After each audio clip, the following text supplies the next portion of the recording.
y'all have heard of Ash Trevino, there's a very good chance that y'all have probably heard of Brianna Olsen. The last time I was here, they had said it was the MILF house. Oh yeah, that's what it is. Hey, wait, which one of you guys left the kid on the doorstep? Brianna, please. Oh, okay. Come on. Keep recording.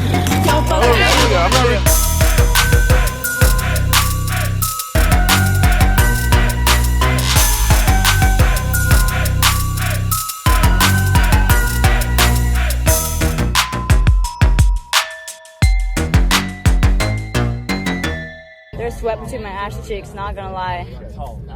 Hella. In my 7 years of making commentary videos, I've explored a wide variety of online tropes and traditions we've all come to know and love. Exploitative family channels, legally dubious streaming platforms, musical apology videos, of which there have been more than you might otherwise expect. But chief among these long-running tropes is the good old-fashioned content house. From the original Phase House to the team-crafted mansion to the Team 10 hellscape, it's really not hard to see why content houses have remained such a viable path to stardom for countless budding influencers. After all, they do provide a space for one to easily grow their platform alongside like-minded entertainers. Good morning, Jake Paul! Through collaborations, cross-posting, and more, content house residents enjoy such perks as minimizing travel and avoiding the overhead production costs involved in renting out studio space. Instead, imagine getting to live at your own studio with other rich YouTubers and streamers basking in the LA high life while maximizing your content output. Sounds like a dream come true, or alternatively, a nightmare for the neighbors. But as time has gone on and new different forms of money making online are becoming more viable, it only makes sense that another iteration of the content house has begun to take shape. The OnlyFans content house. Popularized by the Bop House in 2024, these effective porn houses rely on pretty much the exact same structure as the content houses to come before them, only they end up being a lot more lucrative. So lucrative, in fact, that OnlyFans creator and Bop House founder Sophie Rain said the house pulled in a total of $10 million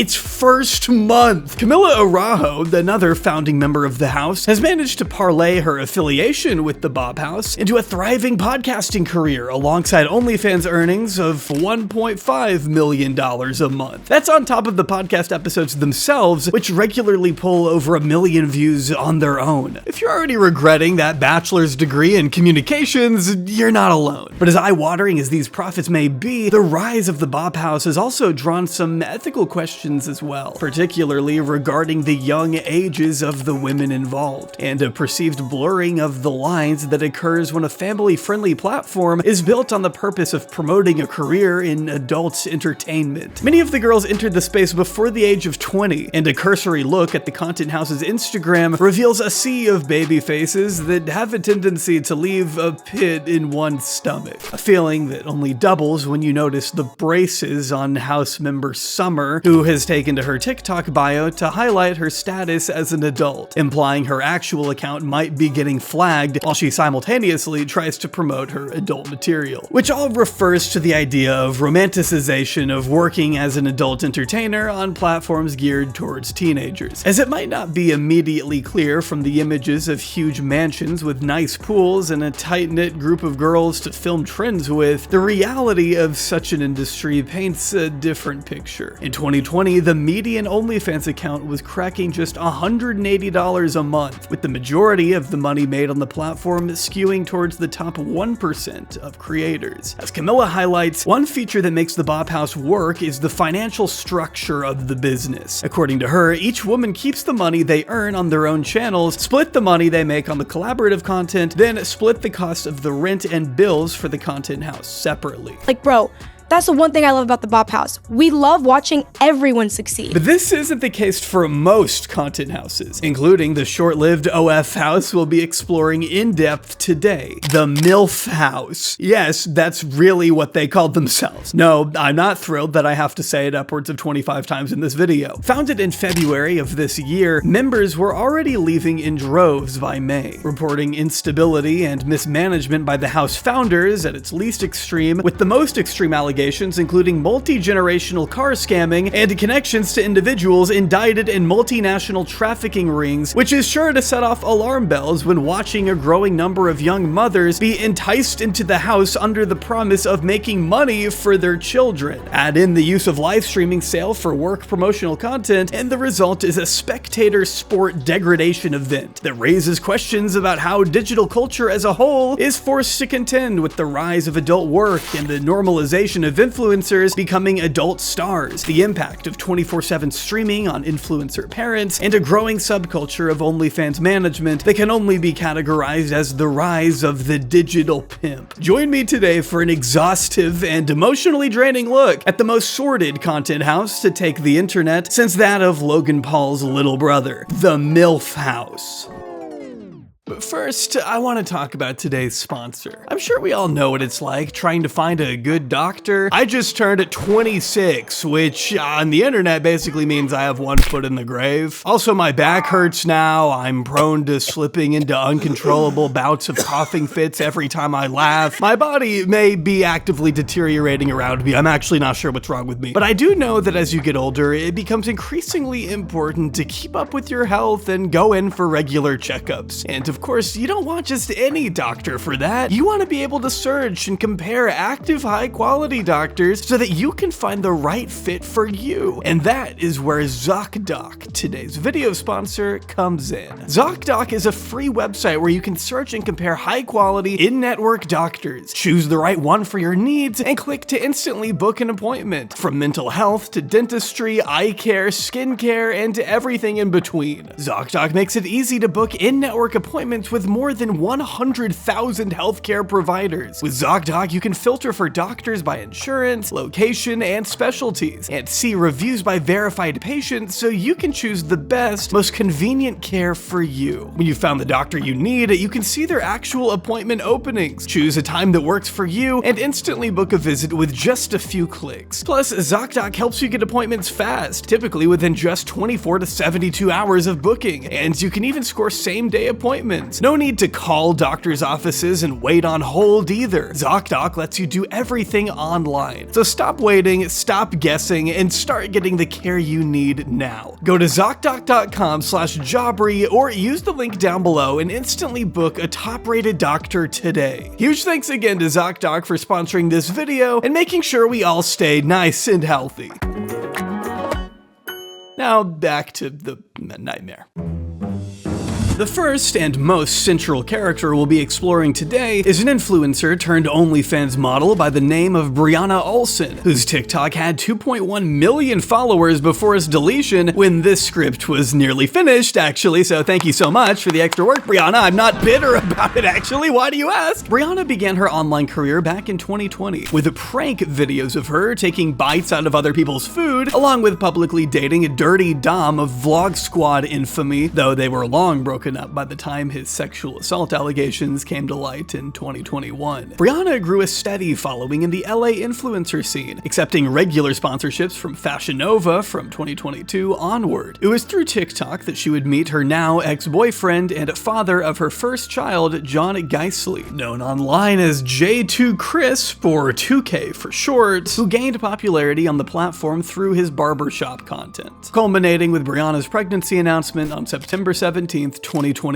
The next 9 months would consist of Brianna logging her pregnancy, intertwined with an ongoing public feud with John, which, among other things, concerned the paternity of the child, with John still claiming into February of this year that he can't really be sure that the child is his, while rumors circulated of Brianna sleeping with multiple people the summer she fell pregnant. Another textbook case of we should all know less about each other. There were also claims circulating that Brianna was faking the pregnancy, though any doubts would soon dissipate when she did first begin to show physical signs that she wasn't lying. Also, just have to mention the fact that her gender reveal cake turned out to have the wrong color, as she ended up having a son shortly after, which is kinda insane. Most of the latter half of her pregnancy would be quiet, other than when she pulled the influencer final boss move of attending a full weekend of Coachella 8 months pregnant, right before John was slated to fly back to LA from Dallas for the birth, being in attendance and signing the birth certificate when their son was born. born towards the end of April 2024. Within a matter of days, however, this drama would start to pick up once again, with Brianna initially posting that he flew in only to sign the papers, then leave again on May 1st, with an argument they had about his best friend hooking up with her while she was pregnant that she recorded. You flew to Florida to get your ass ate out by my best friend 5 months pregnant. It would later come out that he had filed for custody 3 days after the birth, a move that he defended in this clip. At the end of the day, I did what was best for my son. If I didn't serve her at the time that I did, my court date wouldn't be as soon as it is now. What's most important is putting my son in a safe environment. And then we can talk about postpartum, because I'm not here to dismiss that. Wait, is he responding to Sky Jackson? What the fuck? Nevertheless, Brianna would be the full-time carer of their son until Father's Day of 2024, and later that month, John would move back to LA temporarily to resolve the custody of their son, which in September would be granted temporarily on a half-a-week and every other weekend standard schedule. Over the summer, primary care would begin to transition to John and his mother, who he had made the choice to support financially so she could care for their son while he was working. I asked my mom to quit her job. It might have been a selfish question, but I was trying to do what was best for my son. Meanwhile, Brianna would begin to garner controversy for returning to her old line of work, leaving their son with nannies before turning him over to John and his mother. I had work unexpectedly yesterday. I did pick Winter up, and then a few hours later, I got booked for work, and instead of calling my nanny like I usually would when I have work, John was already in town, so I was like, hey, can I just drop him back off? And then he ended up just spending the night again. This was so she could attend dinners and influencer parties throughout the summer and into autumn. While her posts returned to normative influencer content alongside parenting, John's had transformed completely to newborn content, reflecting who among them seemed more committed to being the primary caregiver. There were also some pretty concerning clips that surfaced around this time, like this one where we see Brianna appearing to squeeze her baby's arm so hard that his hand is turning red, as commenters pointed out. And when she was with her son, people were saying that she allegedly had a cold, detached demeanor, with the caption on this video reading, "Winter kept pulling Bree's hair, and it looks like she squeezes his arm so hard," where you can see his hand turning red from where she is squeezing his arm. People would say, "You can see it cut off circulation, she's hurting that baby." WTF, his little hand turned red and white from all that pressure. This made me emotional. And then she could be seen posting more videos with captions like, "What a baby-free night feels like," with a viral song playing behind it, insinuating that she's having a lot of fun. YouTuber Chaz Kirschman also provides another clip where Brianna appears to try and convince her friend to bring her baby onto a yacht where alcohol is involved, which really makes you question her judgment overall as a caregiver. It just lets you know where her priorities are. Just bring the baby on the yacht. Holy shit. That's so fucked. That's the obvious solution. Is it not? No, you wouldn't take your kid on a yacht? Not if there's like a bunch of drunk randos on the yacht. Not randos, we're all fam. Spring break, it's gonna get sick. You gotta leave it in like the incubator. We're gonna get a nanny on the yacht, obviously. A nanny on the yacht? Bring the baby and the nanny. We're going at 5. Wait, why don't you just bring the nanny and the baby on the yacht? I don't have a nanny.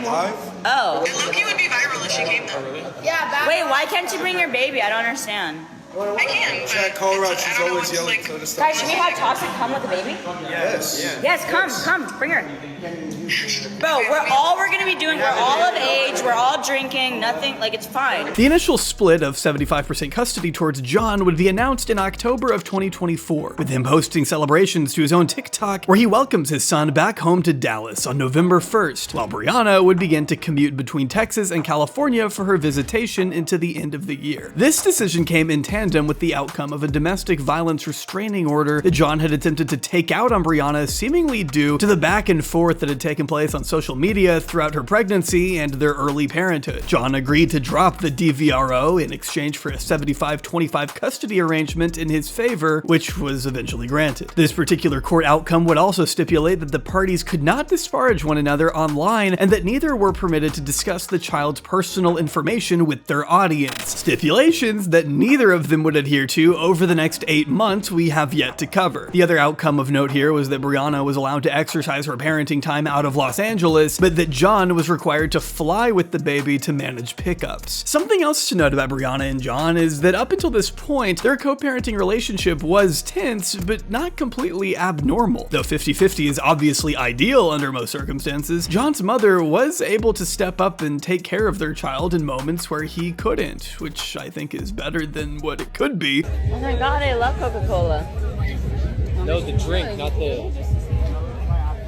Bitch, give her. Naturally, both working parents preferred to have the grandmother help out whenever possible, especially while they both lived in LA. But the consequence of that would be their child spending more time with John, as he'd be around his mother more often, even if Brianna wasn't keen on the idea. I mean, the way that 2K's mom raised him, I do have a problem with because of how he turned out. So I do somewhat have a problem with her raising him. The constant arguing and side eyes to one another are common among divorced and separated parents. The difference in this case, however, is the highly publicized nature of such comments. Not saved for friends and family accounts, but aired out in front of strangers during live streams. Anyways, when your best friend was eating me out, he literally looks up and goes, "That boy was tripping, this is too good." Made especially weirder when you consider that this, being an influencer, is quite literally what they do for a living. Granted, Brianna was always the most candid and detailed about their familial drama, but John's hands aren't as clean as his supporters may like you to believe either, with his claims that he doesn't get involved in the drama and is only responding, being negated by the steady stream of shade he's thrown towards Brianna dating as far back as before the pregnancy. Not to mention all the times he brings up the drama on his Snapchat, even claiming he would make a YouTube channel showing what they have to go through. I just need y'all to listen, bro. Y'all don't know everything I got up my sleeve.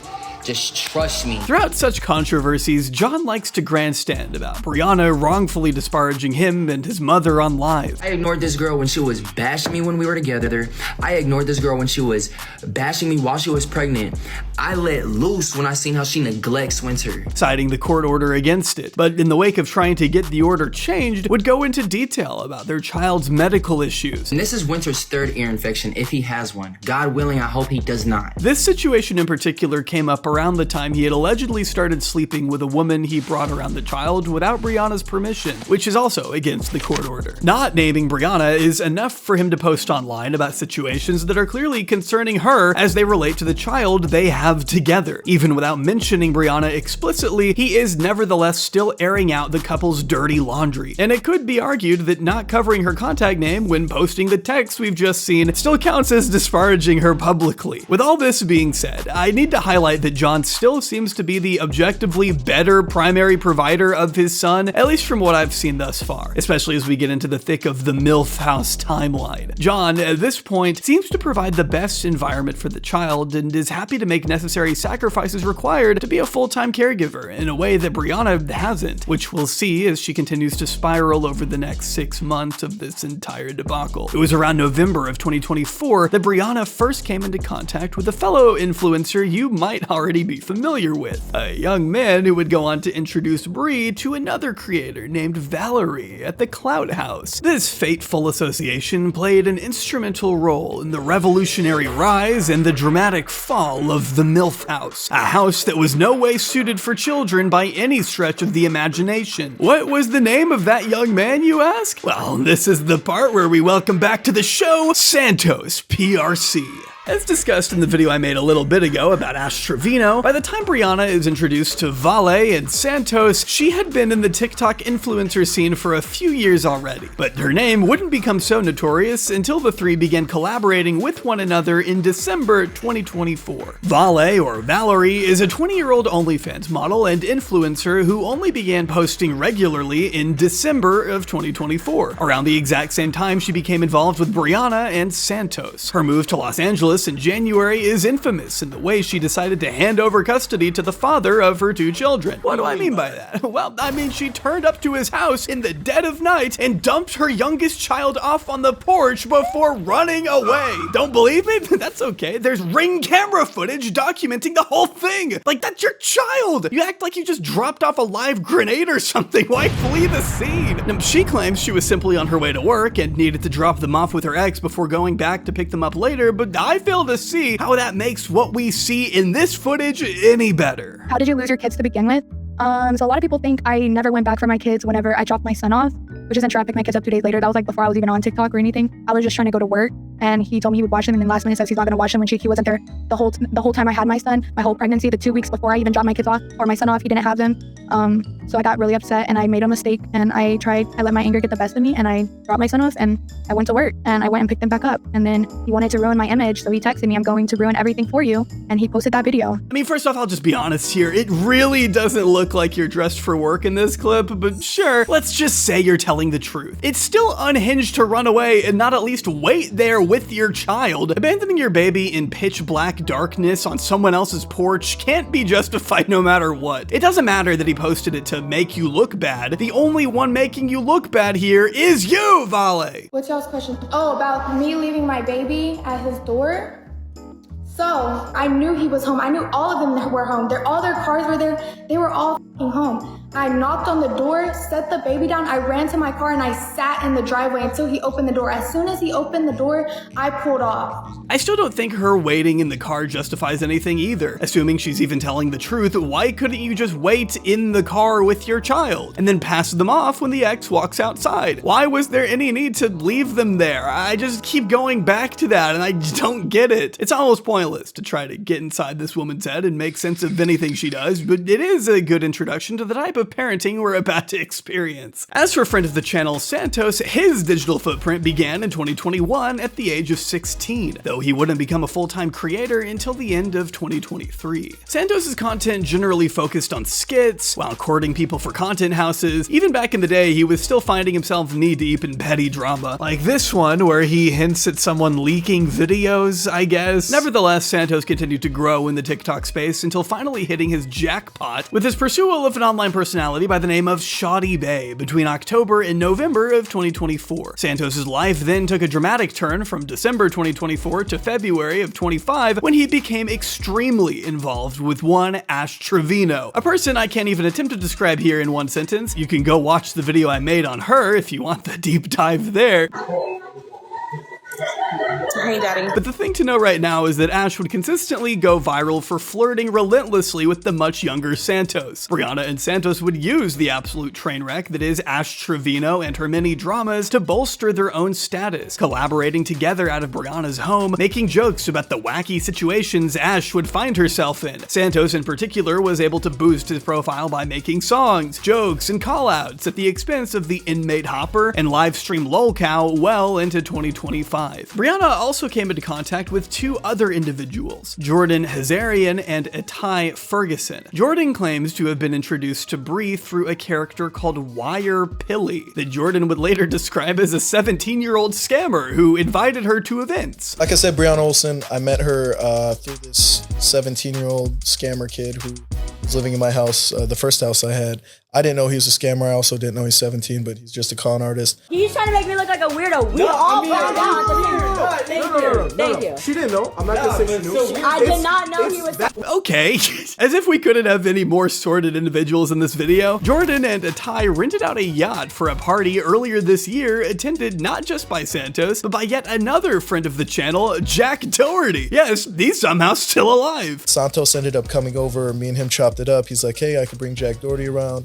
I was like, you know what, then we're gonna rent this sick ass yacht, let's run it, let's make it a sick ass stream, and sure enough it was. Broke Jack Doherty's streaming record. We're not exactly sure where Itai came from. He appears to have just spawned in one day, honestly, but according to Jordan, they had known each other for 4 months, then spent 3 months building the content house. Me and Itai, you know, we met 4 months ago. We built all this together like, wow, 90 days, bro. Filing Beverly Thrills LLC as a joint venture on December 23rd, 2024. Jordan and Itai also claim to have been running a luxury car rental business.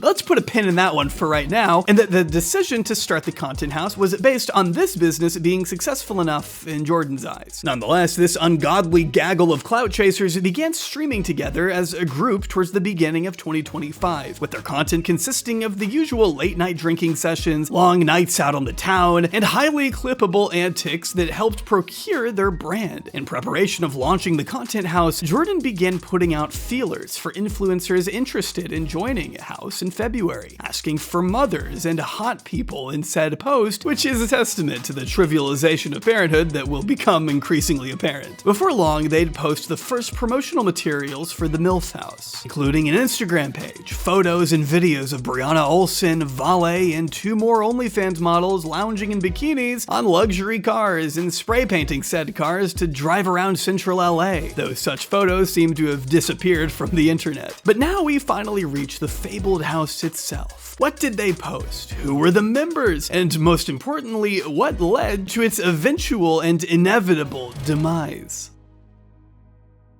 Good, bro. Alex. Santos, nice to meet you, bro. The last time I was here, they had said it was what was it? The MILF house. Oh yeah, that's what it is. It is the MILF house. Bro, I think this view is kind of crazy. What is going on in this shit? Oh, there's a child in a stroller. Yo, what is going on in here, bro? We're gone, bro. We're gone. The MILF house, the DILF house. I don't know what type of freaky shit they got going on, but I am out, bro. Before long, a decision was made to rent out the old FaZe Clan house, a decision that cost $30,000 a month to be exact, with posts from Brianna Olsen indicating a move around February 25th. It didn't take long for members to couple up, with Brianna and Atai and Vale and Jordan being connected throughout the lifetime of this entire debacle. The first thing to note about the MILF house was that in terms of streaming, it was about as exciting as any IRL stream of this type. Members would wake up in the afternoon and stream themselves talking to chat, going out for dinner, and drinking to excess late into the night. There would be an occasional attempt at actual content, such as Brianna and Santos being handcuffed to each other for a love triangle, but most of the streaming hours would be spent wandering around answering questions from the Kick TTS feature. Bitch, that cookie and your ass have a lot in common. Both flat as fuck. Oh, and fights, yeah. Vale and Santos are pretty big on fighting, it seems. Look at her getting pushed where she belongs, on the floor. I hope she cried on her flight home. On God. However, the nature of the beast means that shock will be the only thing that sells, starting with Vale's moniker as the backseat girl. The first instance of Vale committing mischief in the backseat of a car would be around December 23rd, where Vale's head could be seen going down in the background of an Ash Trevino live stream. The most circulated incident is a clip dated February 11th, where Brianna poses and shows a head moving up and down on a man donned in a yellow balaclava in a stationary car, with later clips from the same night showing a drunk Brianna sitting in the passenger seat of one of the house vehicles talking to an off-camera individual, while clearly Vale is guided down between his legs for 15 uncomfortable seconds. I gotta reset. An incident that was also alleged to be staged, according to this clip. Vale later confronted Brianna, resulting in a physical fight that ended in Brianna claiming she got a black eye, and the two fell out shortly after. This was, of course, also staged in an attempt to boost engagement before the hard launch of the house later that month. And although it did serve its intended purpose, it also came with some unintended consequences. Things only got worse when Jordan became intimately involved with Vale, considering he had already been dating a woman named Hannah for around 3 years. His Instagram, which featured her regularly until November of 2024, led to an onslaught of cheating accusations that would be confirmed by Jordan himself this past June. You know what? I fucked up. I fucked up really bad.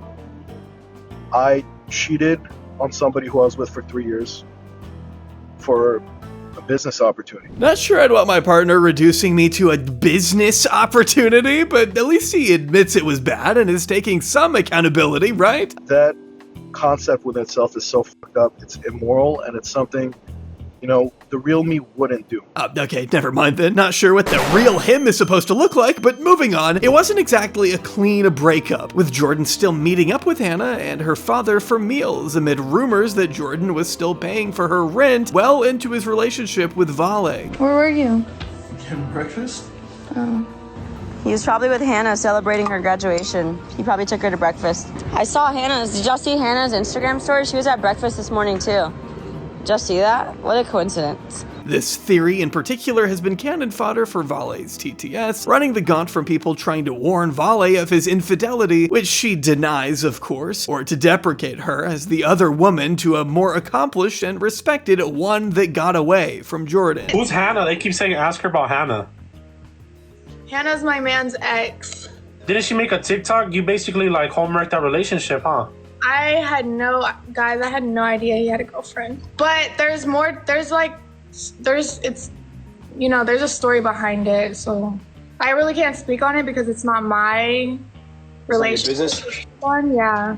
But like I know what happened and I know like the details. As to be expected, the long-winded custody issues between Brianna and John only worsened after she joined the content house. John was able to build a following in part from those that became disaffected with Brianna's shift from a traditional influencer who was also a parent to an aspiring OnlyFans star and a bona fide LA socialite. Her post joking about being a porn star matched with the late nights, excessive drinking, and inferred drug use, which had observers feeling as if she wasn't fit to be a full-time parent. This wasn't helped by her missing the week visitation she was granted in October, and by the time the most infamous visit took place in March, Brianna hadn't seen her son since January. On January 15th, John's attorney filed a motion prohibiting their son from leaving the state of Texas. The reason being that their son had suffered multiple ear infections and RSV, which John felt was a result of the then not yet 1-year-old flying between LA and Texas on a monthly basis. This order was granted by the judge March 17th due to Brianna not filing an opposition, which she claims was because she didn't have a lawyer. In fact, she didn't even attend online court, discussing this on stream where she implies she knew what the hearing was about. What about court today? No, we got other things to do. We're in Miami. Oh, yesterday was Sunday? What was I doing yesterday? Oh, I was being a victim. Targeted for real. I'm a victim. God, get me out of this and I'll go to church. God, get me out of this and I'll go to church. What she did sign was a minute order confirming that the court date had taken place. When her March visitation occurred, the first issue was that Jordan had booked her flights as her manager. These were booked to DTW in Detroit instead of DFW or Dallas-Fort Worth, leading to Brianna missing the first day of her parenting time, as she was busy flying from LA to Michigan before finally landing in Dallas. They booked it to DTW instead of DFW?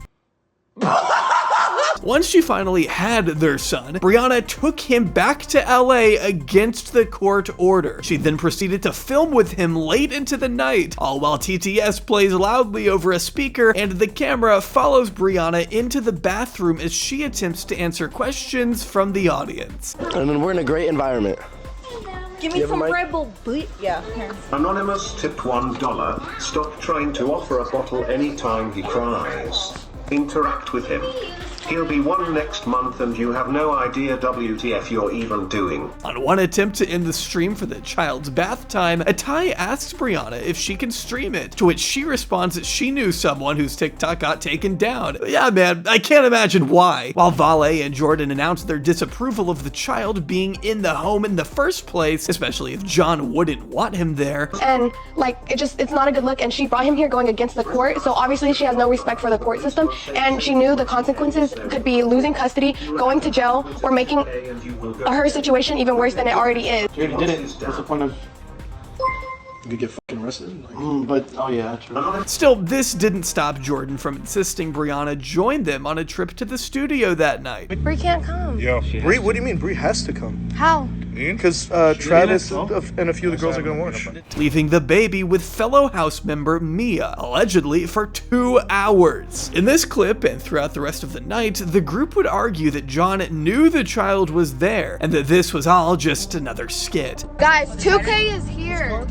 He's right there. He's here. He's inside, bro. Guys, y'all are stupid as we play out all the time. He's literally here watching Winter. Truck. He's in a silver He's at the SUV. house right He's now. at the fucking Watching house. Winter. Why do you think he called Jordan earlier? You fucking idiots. God damn. Chat, he's been in on this. You guys all Bro, they still do not believe me. With said trip to the studio being to film a diss track in response to John's hit single, OK OK, which is a song that he definitely wrote. Okay, my ex X in the place, she gon' pay for that shit. She gon' pay for this shit. All that pain got me rich. Eventually, John was made aware that his son was in LA, and the following day, he called the LAPD to serve Brianna with the order notifying her that she was committing parental kidnapping by bringing the child to the content house. The content house, that I must stress again, is called the MILF house. Brianna brought her newborn baby to something called a MILF house without the baby daddy even knowing. Okay, glad we're on the same page. The clips that came out of the following confrontation are pretty dystopian. Brianna streaming with her child in her arms, calling the office that would later represent her in court to find out whether she had to engage with police and hand her child over straight away, all while TTS is in the background spewing a constant stream of live reactions, starting with how much each viewer has paid to let the content house know their thoughts when it all kicked off. Anonymous tipped $5. Bail is ugly bitch. Should I fight John right now? Yeah. Will I get No, arrested? don't do it. Don't do it. Will I get arrested for real? We don't want you to get arrested. Once police left, Brianna and co would continue to stream and attempt to visit Universal Studios. A questionable decision, knowing that Brianna's child was prone to ear infections at the time, but was arrested on stream by the LAPD with the child strapped to her body before being taken back to the content house to return the child to John and his friends. For his part, John extracted his own content from the incident, posting multiple TikToks and streaming the entirety of him finding out that his son was in LA.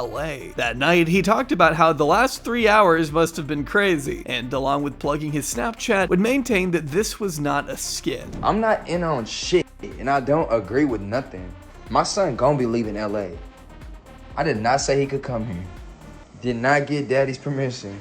Both sides would stream the child being picked up before John's mother stepped in to take him back to Texas. As if this story couldn't get any more insane, they just had to throw another curveball at us in the form of Brianna's boyfriend Ty getting arrested on car theft charges. When the police had come to sort out the custody dispute, they either saw Ty's stolen vehicle or realized that he had lived there, so they decided to take him in. Before this, he and Santos allegedly found the time to intimidate John and his friends, following them through the hills, with John explaining he had to lose them with evasive maneuvers while driving his mother and child. So, we finally get my son, right?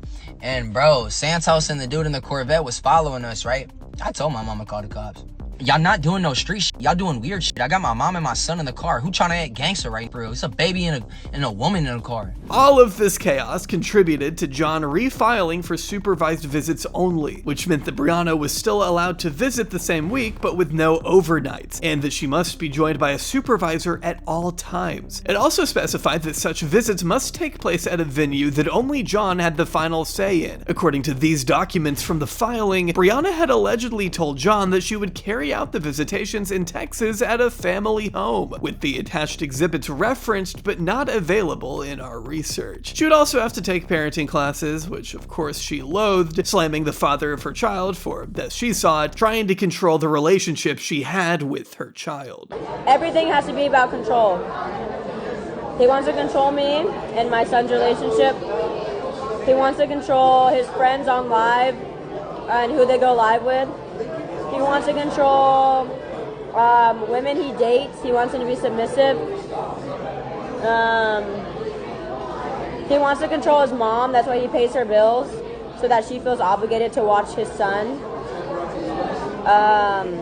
Everything's about control. If this is not a pattern that you haven't seen time and time again with not only me, but with everybody, then you're dumb. In fact, these supervised visits became quite the point of contention later on, with Brianna hiring representation the week before the first visit and taking issue with John's demands. Even though, if you ask me, she really only has herself to blame for, taking the child across the country to a porn house. She also initially refused to turn him over to the cops, but again, she's the one that violated court orders, and I really can't blame John for wanting to make absolutely sure that something like that didn't happen again. The documents show a breakdown of communication conversation between the lawyers wherein they both thought the other was asking their client one more thing before signing up for the supervisory company, complete with Brianna's lawyer repeating her points over and over and condescending about working on the weekend on Brianna's dime. As it stands, Brianna has attended her supervised visits without issue, and the matter appears to have calmed as the two work out their custody around the brand trips and holidays Brianna enjoys, in addition to her attending parenting classes without streaming or minimizing them. She also made sure to get an apartment with a room for her child when she's allowed to have him back in Los Angeles, which I think could be a step in the right direction. Unfortunately, in the meantime though, Brianna had begun to bicker with her boyfriend Ty, breaking up with him briefly around the same time that Vale and Jordan would take a break in their relationship to work things out. Brianna and Ty got back together briefly before breaking up for good, while Jordan and Vale got back together and remain together to this day. It was here that Brianna went out to Texas for the aforementioned supervised visit, this time bringing Vale, whose children also reside in the state, and Santos for good measure. Bitch. Wait, she can't find her shoe, Santos. She can't find her shoe.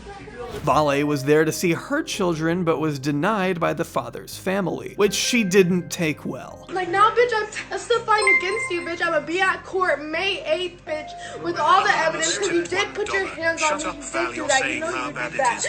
No one likes to hear the word harassment, but don't start getting to the point where they start putting charges on you for harassment and they have some type of way to prove it. The streamed attempt to cheer Vale up feels like a parallel universe of what an ethical-looking version of this circus could be. 3 young parents taking a night off to unwind by messing around at a Walmart, buying matching dresses, and going to the fair, giggling on stream the whole time. Though the trio would also make a controversial nightclub appearance in Dallas as well, with content from this time showing them drinking to excess, even though Brianna had a visitation scheduled with her son the next day. Viewers also began to notice how close Brianna and Santos had become, with streams showing them cuddled up together, much to Vale's disgust. It wasn't long before fans began to speculate that the two might be dating, which was all but confirmed by Brianna when she said they had an open thing going on. We have a somewhat of an open thing, but we're very loyal to each other. We love each other, so that's what we do. I'm gonna stay loyal to my Brie. Yes, me too. I'm gonna stay loyal to my Santos. As it turned out, behind the scenes, Brianna and Santos had been sneaky linking off and on since the beginning of the year. Remember, me, him, and Itai went to the Mammoth trip to go snowboarding? Shower, okay? And then, y'all remember the stream when we were handcuffed together? Does anybody remember that? Yes is in the chat. Okay, so that day after the stream, we hooked up again in my room. At the same time, Brianna was publicly dating Ty, making the cheating between them mutual, I guess. When Santos and Brianna got back to Texas, they'd be openly affectionate with each other, causing a stir in the house and some distance between Jordan in particular as Ty's best friend and business partner. This would be a major contributor to the house falling apart at the end of April, but we're getting ahead of ourselves. Looking back at the MILF house, Brianna Olsen was absolutely the chief moneymaker in the operation, though the cast of additional characters was very much a revolving door. You had Brianna, Vale, and of course Bria, who is a different person from Brianna, Nini, Mia, Jaden, Stella, and Yami, along with individuals like Ruby and her husband MJ, who were visitors, as well as the men who lived there, such as Jordan, Ty, their cameraman / technical team, Jahil, and Travis. Believe it or not, there are even more names I can mention here too, but will not, given the already sprawling scope of this entire mess of a story. Regardless of the personalities themselves, the content stays about the same throughout the MILF house's very short run. No matter who's living there, the day-to-day still consists of showing off cars, driving around LA, and getting food, going shopping, and partying pretty much every single night. For the sake of doing some more world building though, let's meet some of the side characters. Stella is an influencer and OnlyFans model who currently sits at almost 50,000 followers on TikTok, with the earliest clip of her dating back to October 2024. Stella was one of the earliest members of the MILF house, first posting with Santos on February 21st and initially broadcasting from the house on March 22nd, though much of her clipped content appears to be after the incident with Brianna's child being taken to LA. Stella stands out as the only member to regularly bring her daughter to the MILF house, compared to Brianna, who only brought her son once. Stella would develop a habit of regularly streaming herself alongside her child, with the arrangement allegedly being that she was supposed to have the child there during the day before handing her over to the father, Owen, during the night, stating that showing her child on stream stream was basically the same as taking her baby to work, which I'm not sure is the same thing when your work is at the MILF house. The main controversy with Stella would be that she would attempt to take the child to the Bahamas before being stopped by police for streaming when she landed. Stella would also accidentally show Jordan's father in this clip, confirming the suspicions that he was living in the home despite their best efforts to keep him offline. More on him later in the video. The heavy prominence of Stella's daughter was often a point of critique as well, and the decision to not feature her as heavily in the content would come with her exit from the house around April 4th. Stella went on to give an update where she spoke about her family having care of her young daughter while she was in a secure facility, claiming she had both bronchitis and COVID and that she had been in therapy with mood stabilizers being considered, which may offer some insight into the random attempt of taking the child out of the country. Later in April, she would stream with a tie and float moving back into the house. What? It's not happening, Stella. Not me. It's not happening, bro. She's trying to let her finish. Though she's been largely silent since May, which hopefully means that Stella is focusing on getting better for her child. Mia, or Natalie, is an OnlyFans model whose digital footprint seems to coincide largely with her induction into the MILF house. First joining the collective around March, Mia would appear in the background of the logged streams with Brianna and Vale, but would be moved out quietly sometime in April, not discussing her exit from the home until after the fallout with Brianna and Santos. Mia would claim in a stream that she only joined the house in the first place for the management element, but found the management by Jordan and Atai to be lacking, to say the least. Trust me, we will get to the alleged poor business practices that Mia discusses in these clips, but we aren't quite there yet. The last member I want to highlight here goes by the name of Ruby, who launched a family channel with her partner MJ a few years ago. While they haven't posted a ton of content, the few glimpses we do get into the life of Ruby and her many children sort of speak for themselves, I guess. Yours truly, MJ, is just... Shut up! Perfect addition to the house, I'm sure we can all agree. Now 18, Ruby's son Alan has come forward with allegations of parental neglect, parentification, along with verbal and physical abuse. Do you feel like you were the parent? I mean, you were left to be the parent. You were the third parent to these younger kids. Yeah, I was always watching over them. I was always with them. I was always, I had to I would always order DoorDash. I'd make the whole order and I'd send the screenshots always to Ruby and ask her if this was okay. And she would approve it, and I would get the DoorDash always ordered, and I would shower them and feed them their bottles, because when they always love milk and bottles, so I'd give them that. I would wake up in the middle of the night and wait, and their diaper would be full and needed to be changed, and I would change them, and I would take care of them. This is in the wake of Ruby discussing on stream that Alan had run away and that he was groomed by his fiancée. Alan has countered these claims in interviews, asserting that he wasn't groomed by anyone and that, in fact, his fiancée and her family actually helped him escape a situation that wasn't right for him. How did y'all meet? We met through online. We were playing games with some friends, so that's how we met. We would always play in groups, Mario Kart. But we were best friends, and she was always there for me because she would hear the stuff that was going on in the house and stuff, and she would hear it. She didn't see it, but she would hear it. She would hear the kids crying and screaming and Ruby screaming at them and hitting them. She would hear all that. Nevertheless, the police ended up siding with Ruby. Alan has claimed that the mother of his fiancée was charged with grooming and is now not allowed to have any contact with him. As for her part in the MILF house, Ruby took on more of a guest starring role, coming to the house for nights out on the town, while nannies were made to look after her children so she could partake in the partying with individuals almost a decade her junior. So just to recap here, we have Brianna's custody battles being fought out of a porn/live streaming house, a house where the occupants are constantly drinking, partying, and fighting one another. Such debauchery can be seen firsthand in a joint stream with famous good guy Jack Doherty, who had seemingly brought in known TikTok lolcow world of t-shirts as their own personal party clown. Joshua, who is practically infamous for his alcoholism, was brought along by Jack and others on a wine tasting jaunt that was slated to be filmed at the MILF house in April. At one point, point, Josh seems to get agitated and slaps Brianna on the back. Josh, stop! No, Josh. How dare you say that the fries in the bag? Which prompts Jordan to actually confront Santos and asks the group to give Joshua a bit of a break because at the end of the day they kind of were exploiting an autistic man for content on their stream. Not that he should hit her obviously, but the entire dynamic here is just fucked. As with most IRL streaming content, there's always the question of whether the content is real or staged. But at a certain point, it almost doesn't even matter. These people are being watched because of the tragic nature of their lives. It's like watching the live cams of Big Brother if the cast had been curated to include some of the most unhinged, unappealing celebrities on earth. Oh, hey, look, there's one. With the added parasocial note of comment sections and text-to-speech streams, where viewers get the benefit of having their opinions blurted out and addressed by the cast in real time.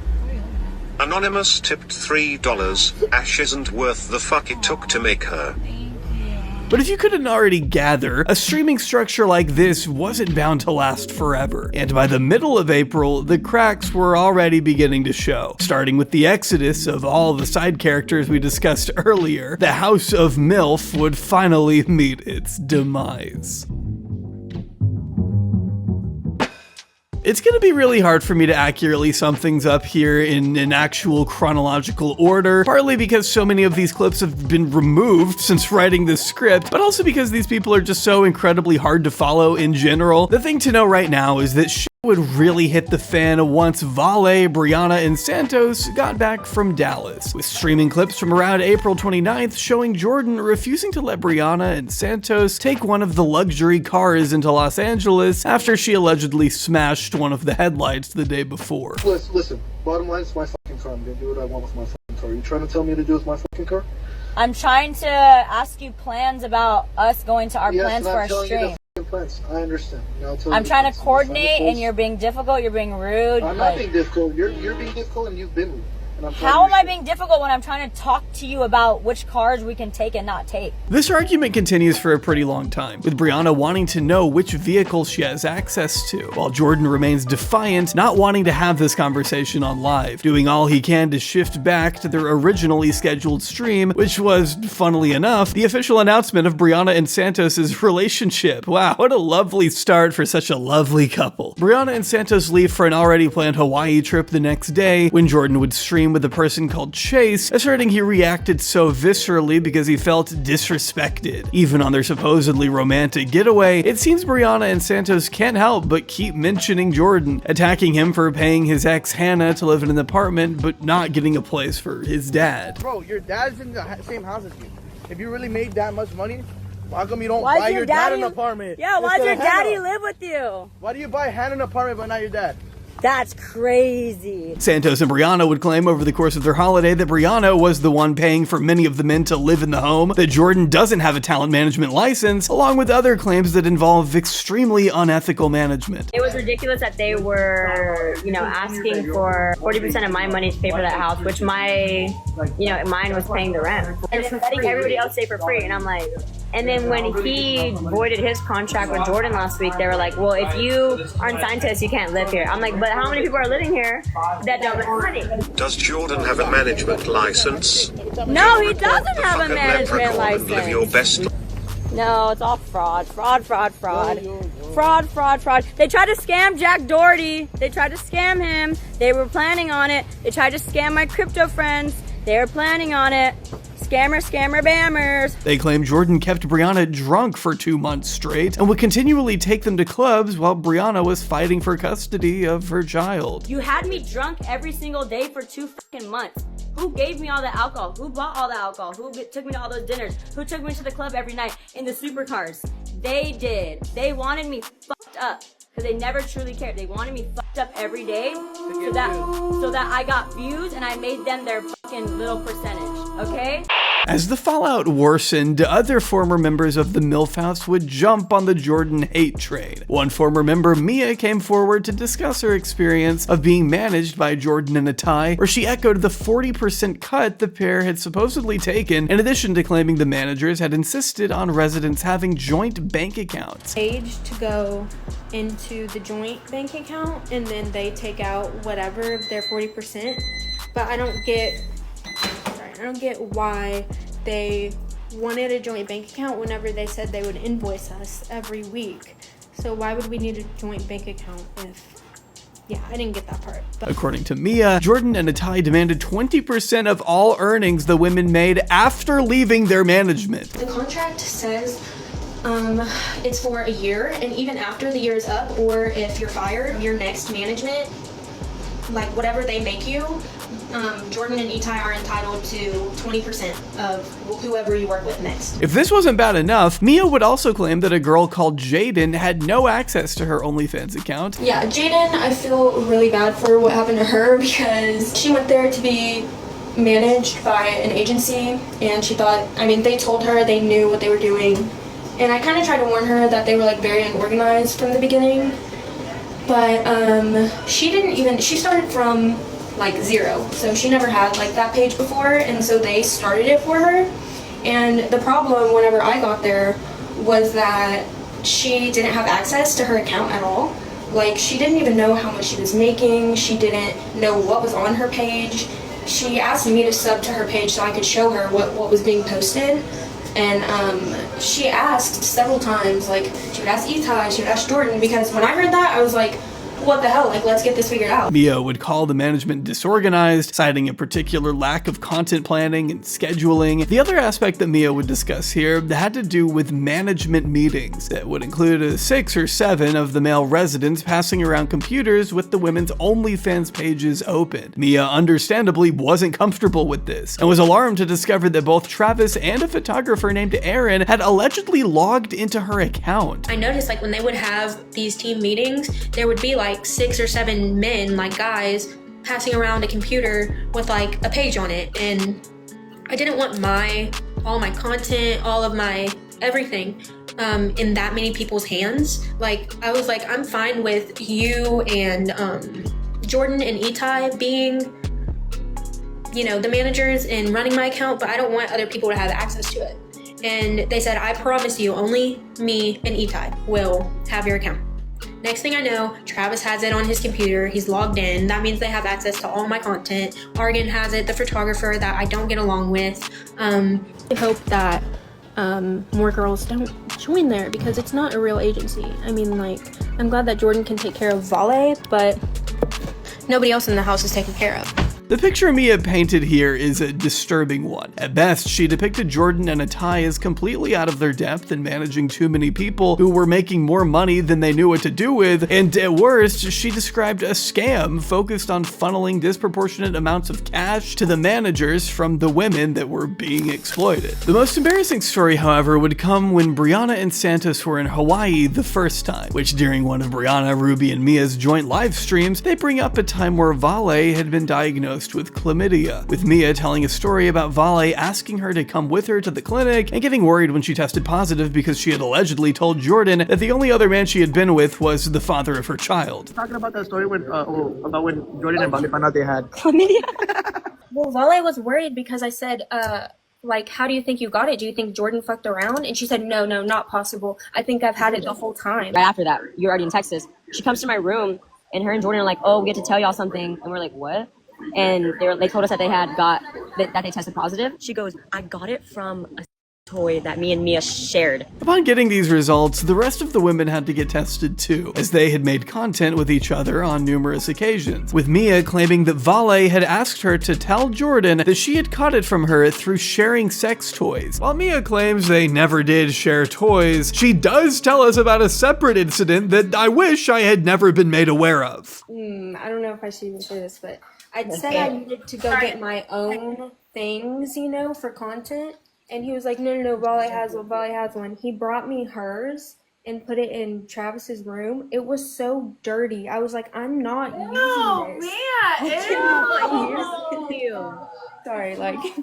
Vale defended herself by doubling down on this story and saying that this is how she'd caught the infection, claiming that half of the content house had also come down with chlamydia, but that she had taken her medication and was not Valmidia anymore, which is just an incredible way to describe yourself. But anyways, I don't have it anymore. I took medication. I am good. Me and Jordan are good. We're not at... Yeah, I'm not chlamydia no more. Okay, I was, and so was Mia. So was Travis. So was Brianna Santos because Nene had it too. She's saying she didn't, but she did. Sorry, Mia. I mean, sorry, Nene. She would even scream her apology in public at the LA Fair to prove how truly sorry she was for catching the disease in the first place. I'll tell the whole world. Guys! Hey, yo. Announcement! I had chlamydia! Whoa, I'm good now! Can these people be normal for 5 fucking seconds, man? Brianna and Santos would go on to spend the early parts of summer on a semi-constant stream of holidays, including trips to Hawaii, where Brianna's father is from, as well as a trip with Ruby and MJ for Father's Day, where no one involved actually seems to have spent time with their children. In a somewhat sick move, Brianna and Santos would also stream themselves in Texas meeting up with Alex, the father of Vale's children and a man Vale has accused of sexual abuse. In this little episode, Brianna and Santos can be seen cracking jokes about Vale not getting her custody back as they walk around shopping centers and parks with Alex just because they can. Brianna and Santos also took this time to reconnect with some other friends you may recognize, including Miss Nunu herself, before heading back to LA where they linked up with Jack Doherty, seemingly recurring villain in this story, streaming with his group on a somewhat regular basis. Sandwiched between these trips was an incident where Jordan would try and stop Brianna from getting her things from the house when she returned to LA, calling the police to refuse the couple entry for no clear reason other than to make sure relations stayed as sour as possible, I guess. Over the course of writing this video, Brianna and Santos would break up and get back together again, with the two currently being in a public relationship as demonstrated by a staged promise ring ceremony that almost looks like it could be a full-on engagement. Meanwhile, Jordan attempted to keep the house going for a little while, but to no avail. Vale and Jordan officially ended their relationship not long ago and appear to be getting evicted, which means that after a very short but incredibly overwhelming period of time, the fabled MILF house may be no more. Trust me, sifting through hours of live streaming content between various members in order to piece together a somewhat coherent storyline and understand the dynamics at play can be exhausting, though it's important to remember that these streams work as a constant and long-winded advertisement for the adult content that serves as the primary source of income for these individuals, which is why these people do practically anything to keep viewers' attention. The fabricated, drama-filled storylines are on the least offensive end of the spectrum, while the lackluster parenting and possible exploitation of members constitutes the more extreme. One has to consider the inherent power imbalance of Jordan being Vale's OnlyFans manager, and how that could be seen as an issue in itself. He's essentially turning the body of his lover into a brand that he benefits from, which means he has an incentive to cater her to the wants of a consumer base. His complete handling of her schedule feels like what should be an overstep in any typical relationship. The surveillance aspect is another concern, as these women were on stream most of the day, which adds an element of performance to their relationship that doesn't feel like it would build a healthy and authentic connection. But maybe the most concerning aspect of their relationship might actually be, well, Jordan himself. Jordan Hazarian was, by his own proclamation, brought up in a life of privilege.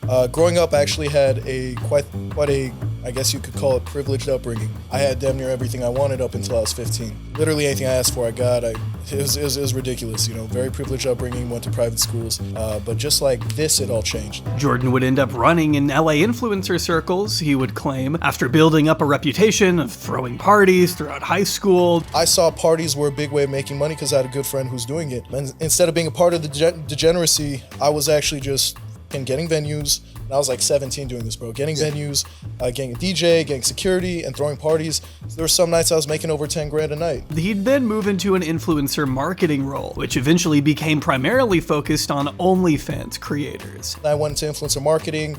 I started getting sponsorships for, you know, the Jake Paul fight, certain influencer events, and middlemanning brand deals between brands and influencers. That's why the relationships I do today with brands. Gotcha. And yeah, man, that transpired into OnlyFans management. I did pretty well in that. This was all in addition to his side hustle of renting luxury cars, which again, we will get to soon, trust me. Despite later going on to date Vale, it was Brianna who he always thought he could handle better than Natai. They said if we switched for a day, Jordan couldn't handle Bray. Facts, he would not. I don't think so. We should do like a social experiment. Okay. I feel like I could handle you. Me and Itai had this conversation. I feel like we could, if we switch, would handle you guys better. But handles not like Nevertheless, the two dated the first time from February to April, breaking up, then getting back together, which demonstrates right there that it hasn't always been smooth sailing for the couple. I don't remember you saying that. Vale, come on, bro. We had this talk. Are you actually mad? Yeah, I'm mad. Clips from the MILF house in its heyday showed the pair constantly arguing with each other, though Vale has admitted to being awful to Jordan in these moments and has occasionally defended his behavior when others, like Brianna, criticize him. Just sounds like he wants to like just be single just in case something pops up and then just keep you around. You know, just keep you in control. He's not that type of person. I don't know. He's not that type of person. I don't know. You do know. You think too highly of men. Highly of him because he is a great man. If it was like so, then why can't y'all work on the relationship while y'all are together? I don't understand. Y'all don't know the situation. If I was to sit here and tell y'all the situation, y'all would understand completely. His reasons are valid. Why he doesn't want to claim me. The shit that I've done is crazy. It feels like she's repeating what she's already been told by Jordan, that she needs to improve herself before she'll be good enough for him, all while he feels free to call her a dipshit in public. You want me to talk? I'm gonna start talking, Vale, since you want to be a dipshit. This feels especially concerning paired with instances of Vale asking Jordan for permission to do certain things, including one chilling instance where Jordan goes to find Vale in their bathroom and begins to pick an argument with her over something he had told her earlier that day that she had apparently forgotten, while Vale pleads with him to let her shower. Okay, but before, hold up. Before that, did me, you, Travis, and Leia not talk about going to Pendry Newport? No. Yes or no? When? No? When? When we're all before we went to dinner. No. Before we went to the Aurora. We didn't do that? No, I don't. Swear. Call Leah right now. She'll tell you. That's so crazy. How are you gonna lie like that? Jordan, can I shower, please? Yes, you may. After you admit that I did tell you that, I'm not just... Bro, I don't remember you telling me that. Well, I did. So stop making up shit. Not. It's possible this whole incident could be staged, but to me, the raw energy we see here feels more like what life might actually be like for these two when the cameras turn off. What's even more concerning is this clip from Ruby, where she claims to have witnessed Jordan physically slam Vale up against a wall because she, quote, doesn't listen, which she says made her feel very uncomfortable. Who remembers the night that we had to kick out that girl with the curly hair? Her name is Yanni or something like that. Do you guys know what I'm talking about? When we kicked her out and she said something about Vale's kids and Vale wanted to freaking go after her. I called him and I was like, I can't control her. I was like, she is gonna get through this door and she's gonna end up fighting that Yanni girl. And he comes down literally like angry, like pissed, like he does not want to deal with her. And he comes and he just grabs her hard and slams her against the freaking wall. You're gonna say I'm lying? Because I seen it and that made me very uncomfortable.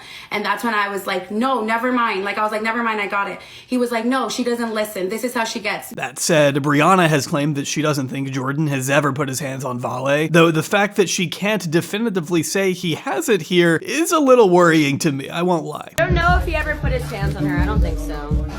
He probably can't reach her. As for Vale herself, she acknowledged in June that she's been feeling down for a while and that she thinks she might need therapy for her depression. She also admits that when the house first started, they were intentionally rage baiting the audience because that's what drew clicks. I'm not gonna lie, guys, like, I have not been myself for a really long time, and I kind of lost myself, and it's just really sad because I don't want Jordan to see the negative parts about myself. I've never been depressed, and I feel like I've been very depressed like for months and months and months, that I need help, I need a therapist, I need something. Like, if you know what happens behind cameras, because guys, obviously when you go live, you're you're not a character, but you're doing entertainment and stuff like that. Like when we all started this whole TikTok thing, when I came to LA, we were rage baiting because that's what drew people in. People wanted to see our downfall, so they like watched us, to see our downfall, just like Ash Trevino or whatever. Like everybody was like watching because she was spiraling, and that's kind of what we started into. But that's like, I don't want to be that person. Vale has claimed in the past that Jordan had not taken any of the money she had made from adult content, other than the contractual 40% cut that he takes from all the girls. Vale, how much can you spend of whatever you're making right now? I don't spend anything. My man takes care of me. I get to say. He has all your money. Hello. No, I have my money. I have my own bank account. No, Jordan doesn't even take 40%. How does that work? Are you guys like under contract kind of thing? Yeah, we're under a contract. 40%. People think, I'm just in her bank account taking out money whenever I want. That's not how it works. We do everything contractually, everything professionally. We invoice them 40% by week. But then at the same time, you have clips like this one where Vale is clearly in distress over Jordan not leaving her money behind the mirror. Jordan has my money and I told him, where did he put it behind the mirror, and it's not behind the mirror, and I'm like, I don't know why he didn't leave the money behind the mirror. Which doesn't look great when combined with what Mia said about Jordan supposedly requiring other women in the agency to open joint bank accounts with him too, which, if that's true, would be a massive red flag to me. I don't get why they wanted a joint bank account whenever they said they would invoice us every week. Eventually, though, Jordan would go on the I Told You So podcast to address the relationships he had with Brianna and Santos, as well as explain the nature of the OnlyFans management business from his perspective. As for the Brianna and Santos stuff, though he would claim that they had good moments and that she's good for business, he does allege that they had done some slimy shit. These two people who were bigger creators that I had signed, they did some slimy shit, they left, but you know what, I'm all in on myself. And that he was going to sue them for the money that Brianna still apparently owed him, stating that he still had an ace up his sleeve in the form of a Rothschild lawyer. Right now they're going to be speaking with my lawyers. They've done a lot of stupid shit that they're going to have to answer for. And another I Told You So exclusive that I'm not really telling anybody about is I have an ace up my sleeve. It's somebody who has lawyers that have been the lawyers for the richest family in the fucking world for the last 400 years. They're the lawyers who represent that family. They're motherfuckers to deal with. So good luck to them. Yeah. Chat GPT, what is the most You know what? I'm a name drop, chat. I'm a name drop. Rothschilds. The Rothschilds. Oh, yes. Jordan does admit here that he has in fact been taking a 40% cut from the girls, which he justifies by saying it's him who covers rent and utilities. But I'm not really sure that makes a difference when the money for rent and utilities is still coming out of these girls' earnings. What do you have to say to people when they bring up the 40%? 40%? Well, it's very simple. Because the notion in people's eyes is, oh, this guy's asking for 40%. Like, does he even deserve it? What do they even do for him? Blah, blah, blah, blah, blah. Give me the background. So, actually, you said it yourself already. And yes, it is 40%. That's absolutely true. But I cover all the expenses. So it's not like I'm charging them expenses and then they take 60 of it after and I take 40.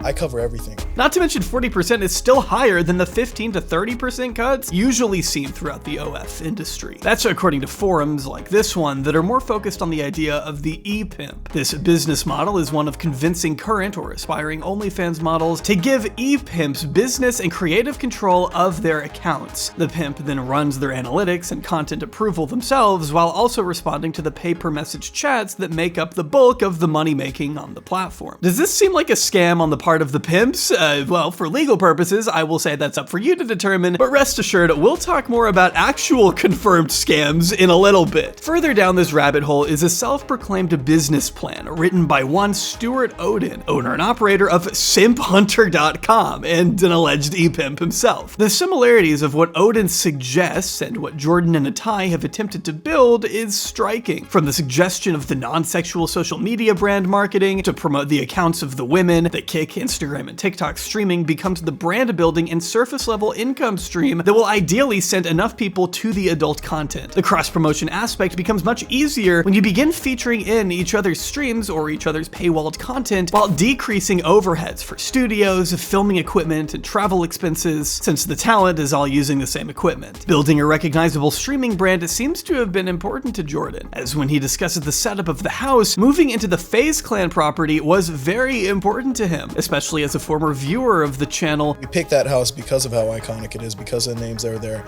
And really when you're there, you feel the energy.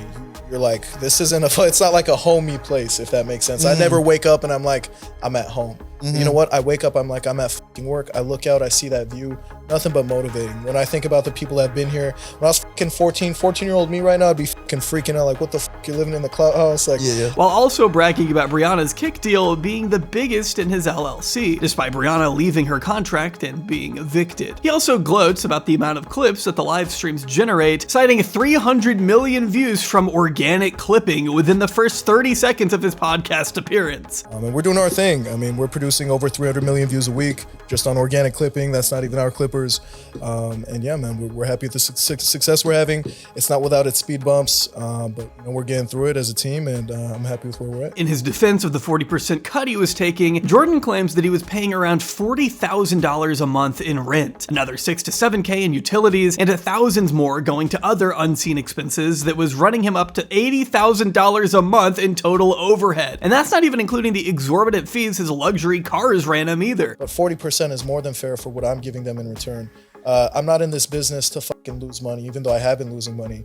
I'm actually over 180 grand negative right now still, even after getting. But while we're on the subject, I think it'd be good to go ahead and take a look at the alleged contract ourselves. An alleged blank version of one of these contracts was leaked to Reddit in May, which includes the 40/60 figure that had already been floated by both sides, as well as stipulating 20% in gross revenue from any future deals in recognition of the manager's investment, along with 15% in royalties from any and all deals involving any of the platforms that management has grown, because management has been responsible for the significant growth of said platforms through management's time and money. This would be paid via invoice from a joint bank account, also matching Mia's claims. In return, Jordan and Atai offered to manage their taxes and cover their rent and other expenses out of their 40%, as well as offered them complimentary vacation, luxury transportation, luxury goods, financial services, etc., with a nice .k typo at the end, just to make sure this alleged agreement looks all the more professional.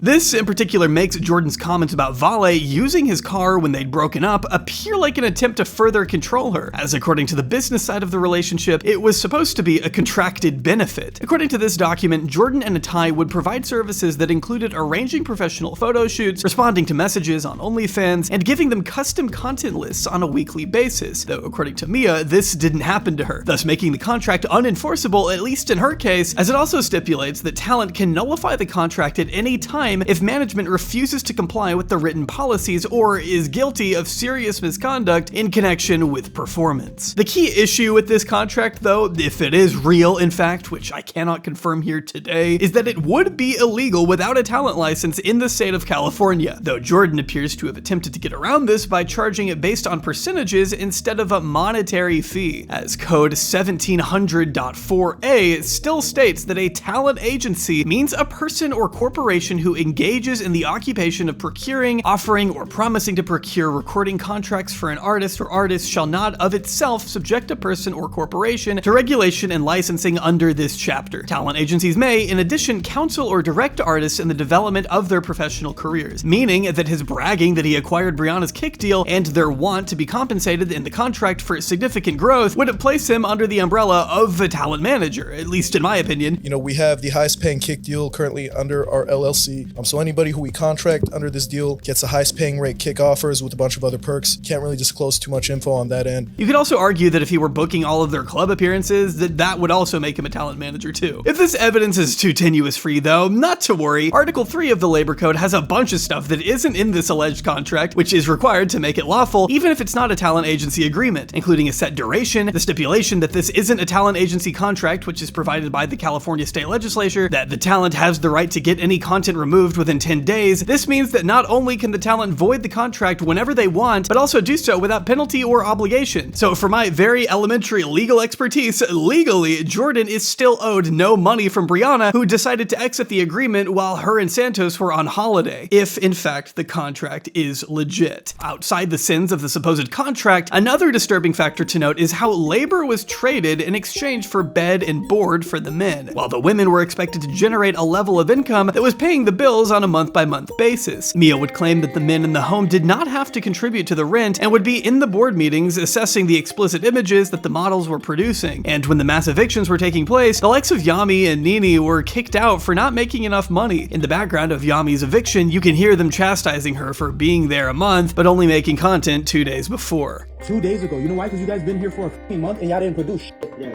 like real life. You know what I'm saying? Real life, I haven't started to do shit, but y'all. You started to do shit 2 days ago.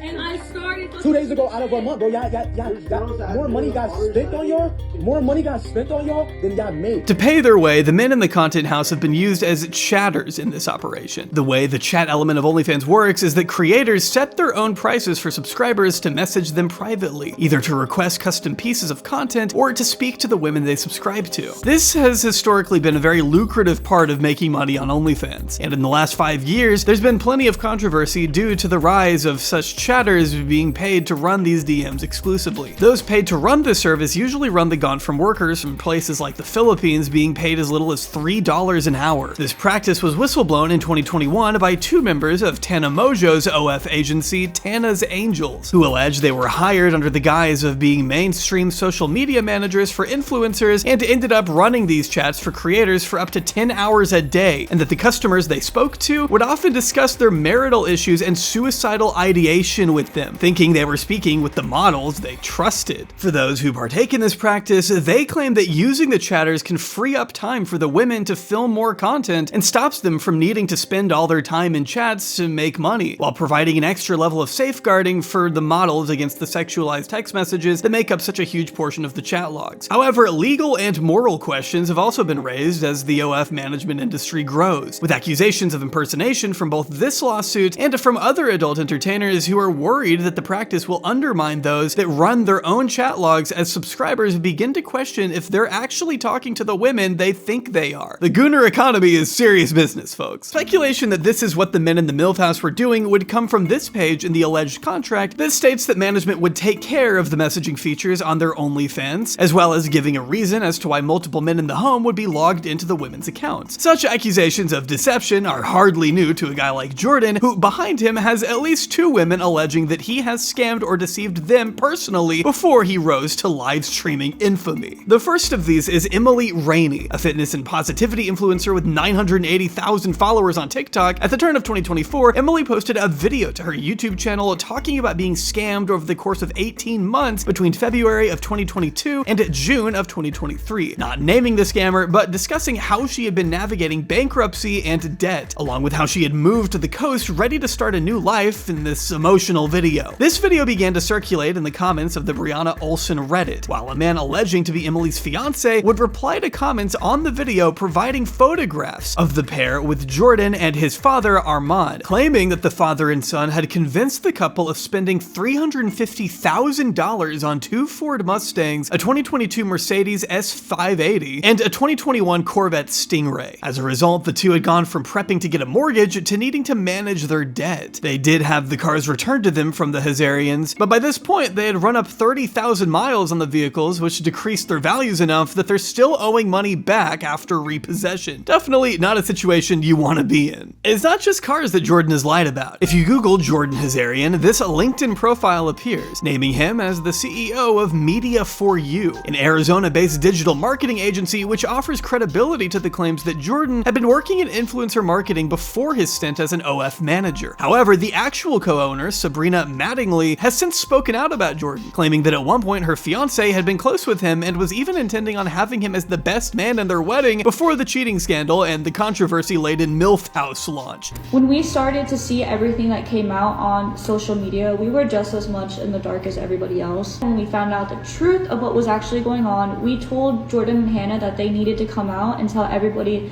the actual truth behind everything, or we would just not be associated with them. After this falling out, she claims her business began began to receive death threats, which is how she discovered that Jordan had been claiming to be the owner and CEO of her company the whole time. We had some people call our sales team with threats, so when we asked them who they thought the owner was, they said Jordan Hazarian.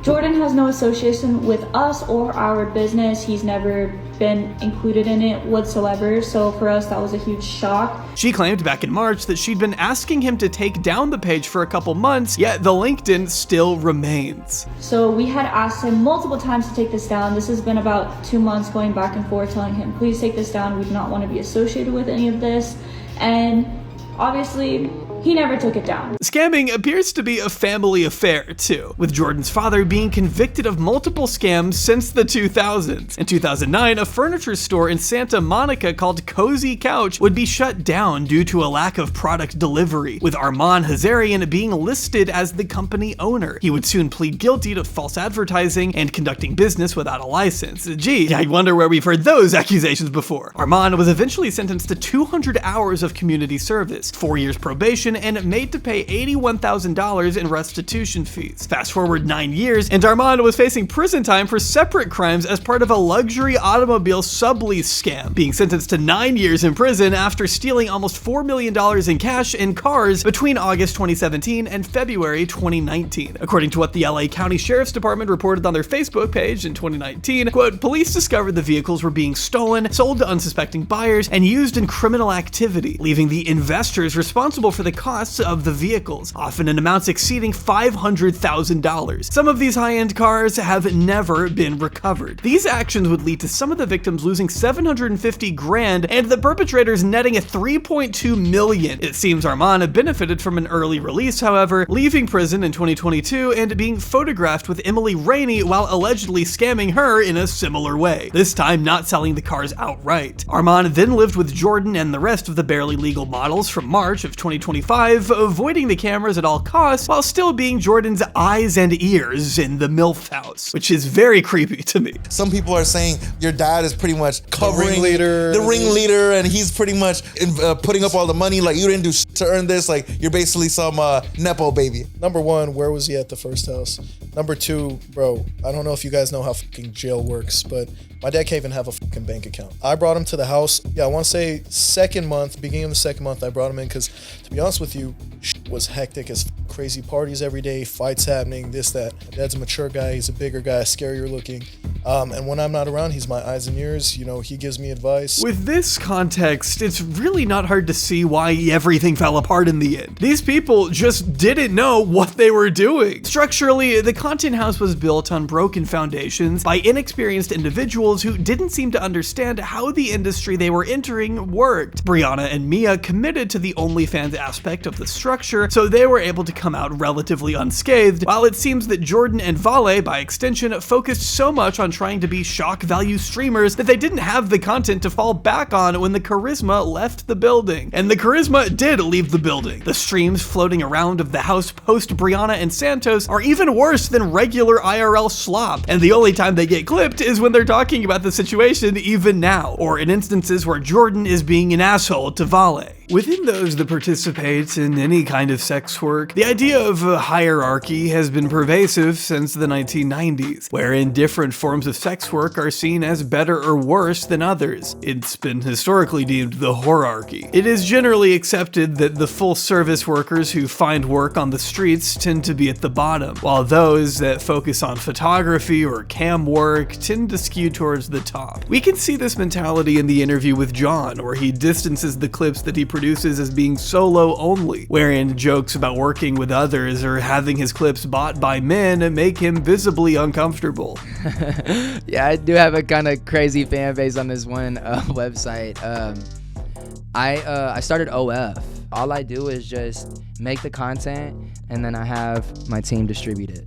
Got it. Okay, that is so funny. So if you guys want to see him clap his cheeks, go on his own. They're not getting clapped. That's crazy. I'm talking. I'm being vulnerable with you right now. He justifies his own engagement in sex work as a way to pay to keep his mother as a full-time caregiver to his son, along with financing his custody battle. This work has been lucrative for John. Despite this review of his content, we know that in the 9 months he was living in Los Angeles, he didn't take up his original trade of barbering, with the modeling and ownership of a car lot making up his income at the time. I got bills in Florida, I got bills in Texas, and now I have bills in LA. And, you know, I can't cut hair like this. I'm traveling everywhere, you know, like I can't cut hair like this. I needed a legal way to make money. I wasn't gonna risk anything. To be clear, there is nothing wrong with doing this, but the cognitive dissonance that John engages in when separating himself from Brianna's brand of sex work does nothing but further demonize the industry that, by his own admission, has allowed him to support his family and afford premium legal representation when it comes to his son in particular. Speaking of cognitive dissonance, Jordan's worldview doesn't seem much better. In this podcast, he makes a plethora of sexist comments, such as the weight one, or the comment about OnlyFans women not being moral, with this insinuation that these women wanted to be close to him so that they could attend his super cool parties, which who wouldn't want that? These comments are about as demeaning as they are hypocritical, and that he's turned his own partner into an OnlyFans model, and that the two of them launched themselves into infamy by essentially Kim K-ing themselves. As for his detractors, Jordan labels them as 30-year-old moms with blue hair and no husbands. On some 40-year-old mom with blue hair who doesn't have a husband, and I'm like, bro, what the f? Along with comments about their bodies. What are the qualifications for the MILF house?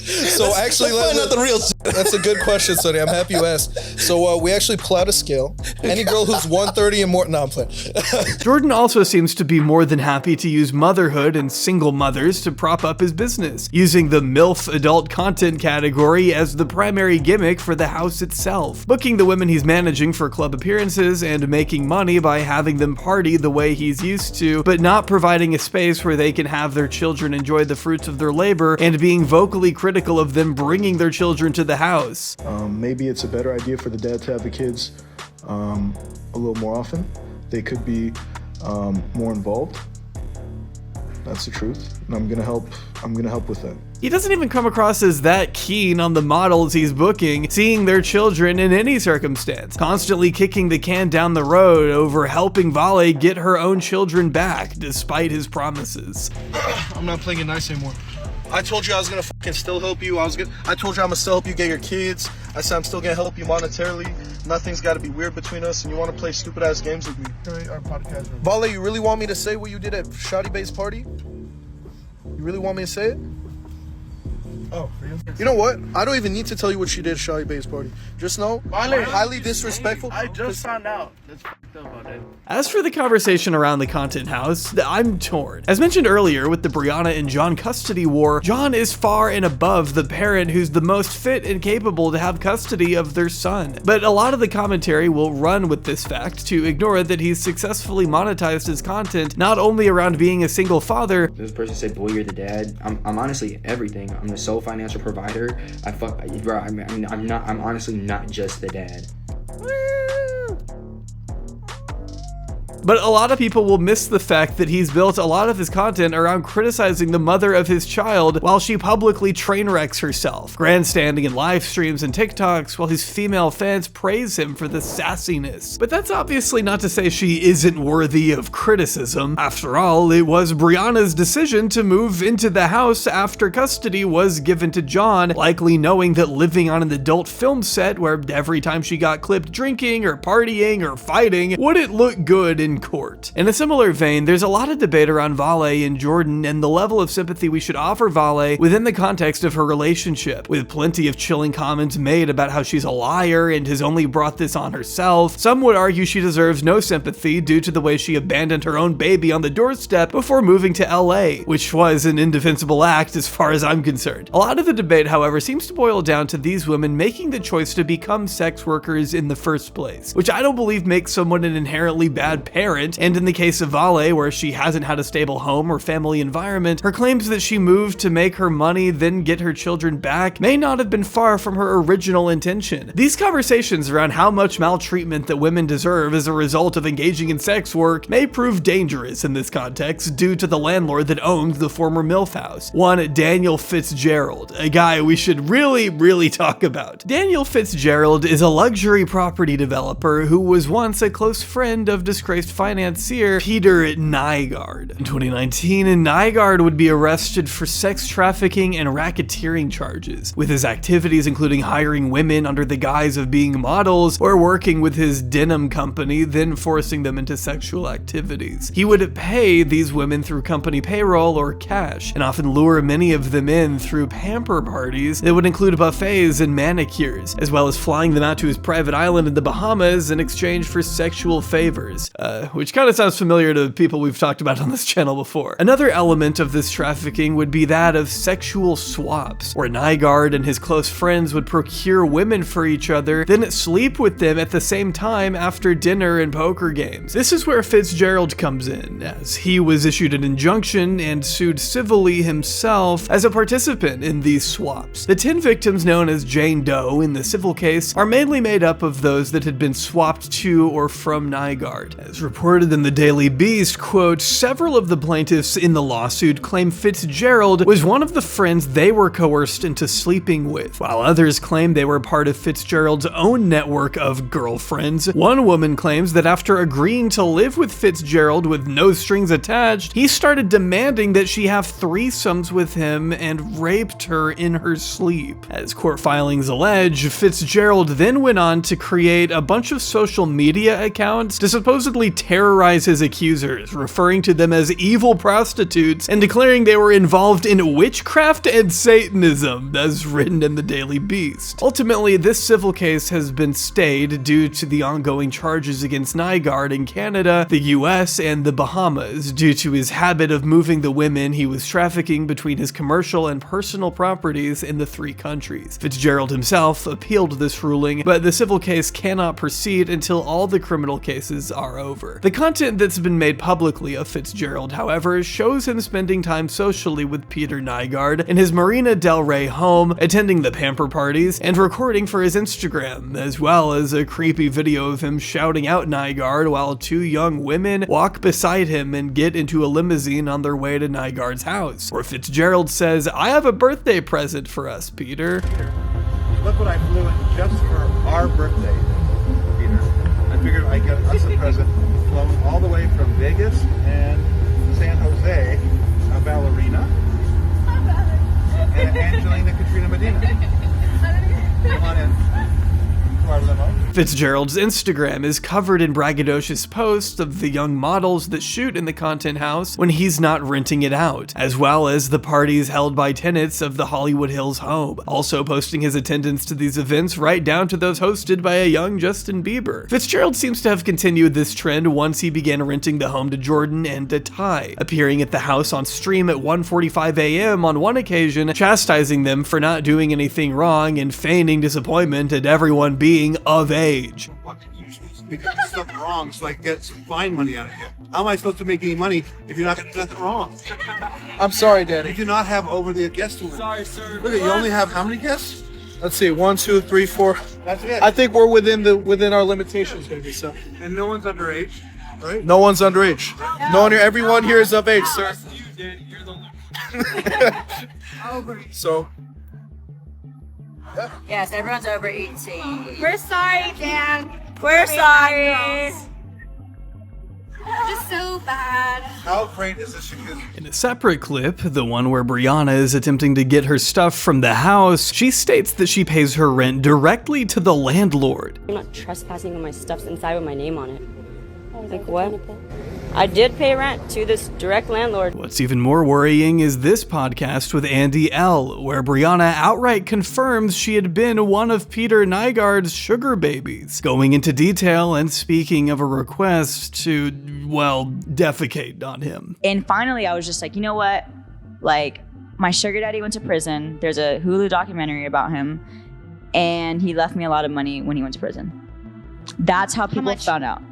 How much? I can't say.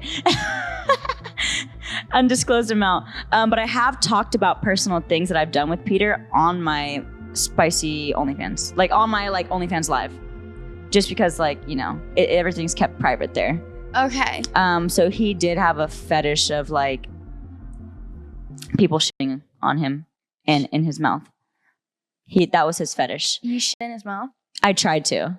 How do you I'll try anything once. Such proximity to these men is especially alarming when the revolving door of teenagers that were entering the MILF house are considered, and the lack of care given to these girls due to their choice to pursue OnlyFans as a career. Though tenuous again, this clip has them talking to a man that sounds like Fitzgerald, where he asks if they're trying to evict his girl for not making any money. So you're trying to evict my girl, and she's not making any money? In any case, the young ages of the women such as Vale and post-controversy housemate Layla, though they are legal, doesn't mean that they would have the knowledge or experience required to know if they were being taken advantage of. It's easy for sympathy to run dry for these individuals when considering the scores of their own children that have been harmed directly by their actions, as well as the constant stream of dramatic slop content, including taking advantage of individuals like World of T-shirts, or whenever they're stopped in public by children, which paints a worrying picture of the core fan bases by itself. Though watching them lose their influence might be satisfying, the countless red flags of the likes of Daniel Fitzgerald gaining access to young sex workers in this manner should not be ignored. So on that depressing note, let's wrap things up. At the time of me finishing this script, Jordan has admitted to cheating on his ex, Hannah, to start the content house. Brianna and Santos have claimed to have broken up after Santos's arrest, but have since tried to stir up cliques with an engagement ceremony, which feels as fake as Brianna's reaction looks. The lease on the home appears to have been broken now that the content house is wound down, with Fitzgerald filing a motion against Jordan's LLC in June, and Jordan's Rothschild lawyer nowhere to be found. As of mid-July, content of the two has run dry, leaving the T-pages to post compilations from earlier streams. Jordan and Vale have broken up in a stream where Jordan only talks about his side of the story, saying they're on different paths and blaming a lot of their issues on the drama. Later that day, Vale claimed that Jordan may have stolen her card while on a trip to Thailand, which, I mean, yeah, I wouldn't be out of character. Vale may have also moved back to Texas, which at this point can really only be a blessing. Though I am not one, I can't imagine being a young parent is an easy feat. And although working non-family friendly jobs, having problems with your co-parent and getting involved with the wrong crowd is sometimes part of the growing up process, the constant streaming and exploitation of these learning experiences as drama plot lines is not. These elements make the people who end up in these situations very vulnerable, but the nature of this vulnerability can be lost when the worst things you've ever done are used as casual content. Similarly, a lot of this content can be compared to that of a reality show, with all the arguments and the relationship fallouts. Except in reality television, much of this content is staged, and in the case of the MILF house, the real-life issues and alleged crimes committed by members make up a highlight reel of the story, a story where no one benefits less than the children who are unwitting participants thanks to the extremely online nature of their parents' lives. The distorted examples of parenting and co-parenting throughout the life of the MILF house are abhorrent, especially from Ruby, Brianna, and Vale. The e-pimp culture is still sitting on the fringes of the OnlyFans zeitgeist, and whispers of such models being exploited may only get louder as sex on subscription continues to prop up more safe-for-work aspects of digital content creation. As for the Nygard and Fitzgerald connection, it's hard not to draw parallels from their use of fashion models into their use of streamers and OnlyFans creators in the present day. Work perceived as not that hard, which is drawn for a large proportion of young and conventionally attractive women, is an assessment that can apply to modeling and streaming, as does the convention of these women moving to major cities like LA to pursue their dreams. As a result, these women are vulnerable to exploitation in the same ways. Concluding thoughts for this video are difficult. On one hand, the feeling that the stigma around sex work has fueled a lot of the hate surrounding these creators is there. On another, this feels like an example of why porn subscriptions in particular shouldn't be as accessible or romanticized as they currently are. In In a sentence that has never been uttered before, the MILF House is a study of the movement of power and the impacts of it. Whether you have the cushion to cut and run with a bag in hand in the same way as Brianna, or if you have to go back to where you started, this time with more people there to criticize you, like Vale. Jordan's desire for power through money and control has seen him ride the highs of the luxury cars and home he shows off to the lows of being thousands of dollars in debt and out of a relationship that he still seems to mourn, while the real power sits with the likes of Fitzgerald and his ability to surround himself with much younger women. Some might find it easy to hate these women the same way they find it easy to hate Ash Trevino. The difference is Ash Trevino never lost her power or agency in the same way that the women in the MILF House did, and looking into the backgrounds of these people was a lesson in being able to show empathy for someone's situation when empathy has otherwise run dry and disdain is at its highest. The concluding feeling I have can be summarized in one sentence. Thank fuck it's finally over. What was that? She's pregnant again!